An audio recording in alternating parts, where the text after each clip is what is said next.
గురువుగారు రాత్రి సమయాలలో చెట్లకున్న పువ్వులు తెంపకూడదు, ఆకులు కొయ్యకూడదు. పెద్దవాళ్ళు ఎప్పుడు కూడా చిన్నపిల్లలకి చెప్తూ ఉంటారు ఫస్ట్ నుంచి కూడా.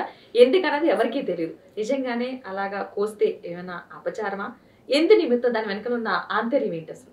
పుష్ప విలాపం అని దేవులపల్లి కృష్ణశాస్త్రి గారు రాశారు. మీరు చదివేయలేదు. అసలు ఒక చెట్టు నుండి ఒక పువ్వు తెంచుతూ ఉంటే దాని అంగాన్ని నేను సెపరేట్ చేస్తున్నట్టు. అప్పుడు నువ్వు ఒక మంత్రం చదువుకోవాలి ఎప్పుడైనా సరే.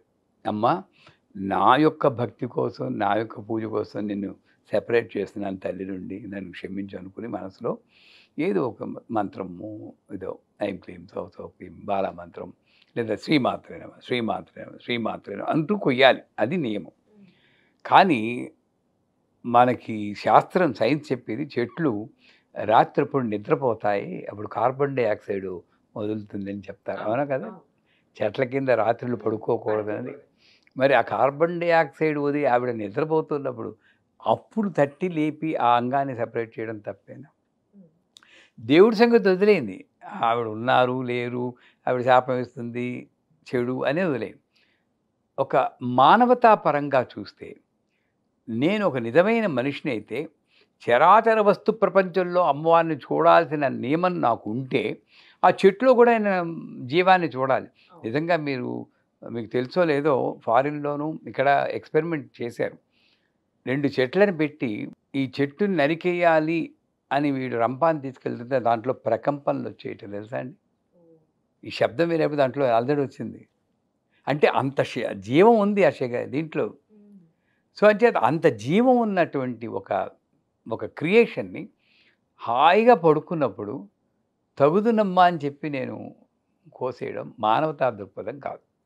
లాజికల్గా ఆలోచించడం. ఇంకోటి ఏంటంటే కార్బన్ డైఆక్సైడ్ విషయంలో మనకి ఆరోగ్యానికి హాని.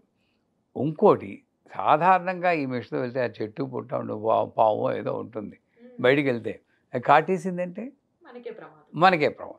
ఏ రకంగా చూసినా దైవపరంగా మీరు పక్కన పెట్టేసినా మామూలుగా మనకి రక్షణ కోసం రాత్రిళ్ళు పువ్వులు కోయడం తప్పు. తప్పంటే మనకి రక్షణ కోసం అది చేయాల్సిన పనిగా. పొగలు కోసేటప్పుడైనా సరే ఇంకోటి ఏంటంటే ఎన్ని పువ్వులు కోస్తామో అన్ని పువ్వులు మీరు వినియోగించాలి.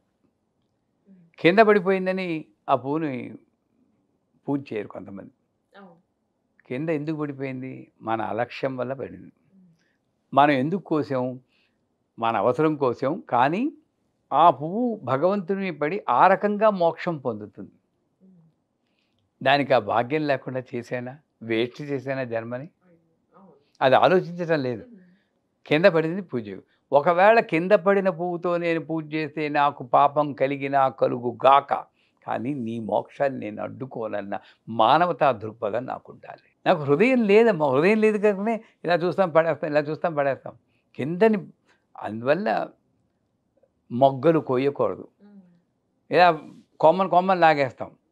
మొగ్గలు పూజ చేయకూడదని ఉంది. ఎందుకంటే మొగ్గలు మన సంకుచిత భావాన్ని నిరూపిస్తుంది. అంతే కొయ్యేసేటప్పుడే నేను మంచి పువ్వులు ఏరుకుని కోస్తే అది పొగలేమి నువ్వు చూడగలవు. ఆ రకంగా చూసినా కూడా చీకట్లో నీకు కనబడదు. తెలియదు. ఏ రకంగా చూసినా రాత్రిళ్ళు పువ్వులు కోయడం అంత మంచి పని కాదు గురుగారు. ఎందుకంటే ప్రతి ఒక్కళ్ళు కొంతమంది అర్థం చేసుకునే వాళ్ళు ఉన్నా, మరి కొంతమంది అడ్డంగా మాట్లాడతారు. ఎందుకు కోయకూడదు, ఇప్పుడు నైట్ టైం అయితే ఏమైంది. సో అలాంటి వాళ్ళకి కూడా మీ రక్షణ కోసమే అన్నది ఒకటి, దైవభక్తి ఉన్న వాళ్ళకి ఈ రకంగా ఒకటి, ఇద్దరికి సాటిస్ఫై అయ్యే ఆన్సర్ ఇచ్చారు గురుగారు. చాలా మంది దేవుడు కోసమే అని అనుకోవచ్చు, లేదా వాళ్ళు పెట్టుకోవడానికి అనుకోవచ్చు, సెకండరీ ఏదైనా పక్కింట్లో ఎదిరింట్లో వాళ్ళు లేనప్పుడు పర్మిషన్ లేకుండా వాళ్ళు అడగకుండా కోసుకొచ్చేస్తూ ఉంటారు. అలా కోసుకొచ్చి దేవుడికి పెడితే ఫలితం ఉంటుంది అసలు? రామదాస్ కథ విన్నారా? తానీషా దగ్గర శిస్తులు వసూలు చేసి దాంట్లో గుడి కట్టేశాడు. మరి దానికి ఫలితం చెరసాలు అనుభవించాడు. చెరసాలు ఎందుకు అనుభవించాడంటే, నిజానికి చెప్పాలంటే తానీషా డబ్బులు తానీషాకి ఇవ్వకుండా ఆ శిస్తులు రాముడి కోసం ఉపయోగించినందుకు కాదు. నిజానికి చిన్నప్పుడు ఒక రామచిలకని 18 రోజులు పెంచారట పంజరంలో పెట్టి. పైకి ఎగరాల్సిన పక్షిని పంజరంలో బంధించిన పాపం చేత, ఆ దుష్కర్మ చేత అన్ని సంవత్సరాలు నువ్వు జైల్లో ఉండు, నీ కర్మ నువ్వు అనుభవించావు. అంచేత నిజానికి ఒక సత్కార్యం కోసం నీకు ఇటువంటి పనులు చేసినా కూడా పెద్దగా నా దృష్టిలో అది బాధించదు, పాపం కాదు. ఎందుకంటే నేను అమ్మవారి పూజ కోసం చేస్తున్నాను. కాకపోతే ప్రస్తుత పరిస్థితిలో అడిగి చేయడం మంచిది. నేను న్యూజిలాండ్లో ఉన్నప్పుడు తెల్లారుజామున పంపించేవాడిని మా అమ్మాయిని, వాళ్ళు పడుకున్నప్పుడు కోసేయమని.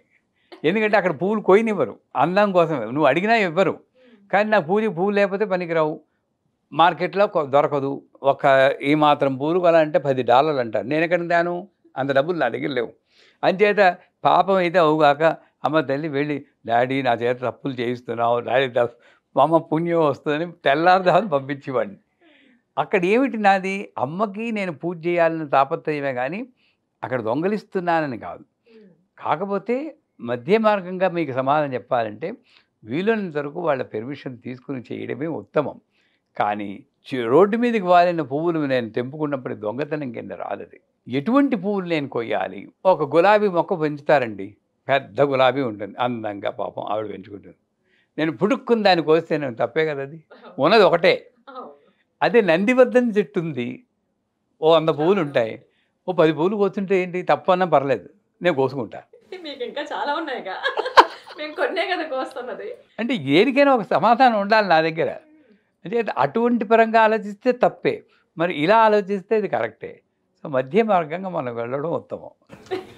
ఎవరికి నొప్పించకుండా, నొప్పించక తానవ్వక తప్పించుకు తిరుగు, అది అప్పుడు కలిసిపోయి తిరుగువాడు ధన్యుడు సుమతి. ఎవడు తప్పించుకోవడం ఎస్కేపిస్టు. నొప్పింపక తానవ్వక కలిసిపోయి తిరుగువాడు ధన్యుడు సుమతి. తప్పించుకుని ఎక్కడికి వెళ్తామండి? దాని బదులు వాళ్ళతోనే కలిసి వెళ్ళి తప్పు చేసే తిట్లు తిట్టుకోండి, ఏం కాదు, మళ్ళీ మనం ఫ్రెండ్స్ అనుకున్నట్టే ఉంది. మంచి వివరణ ఇచ్చారు గురుగారు. నమస్కారం.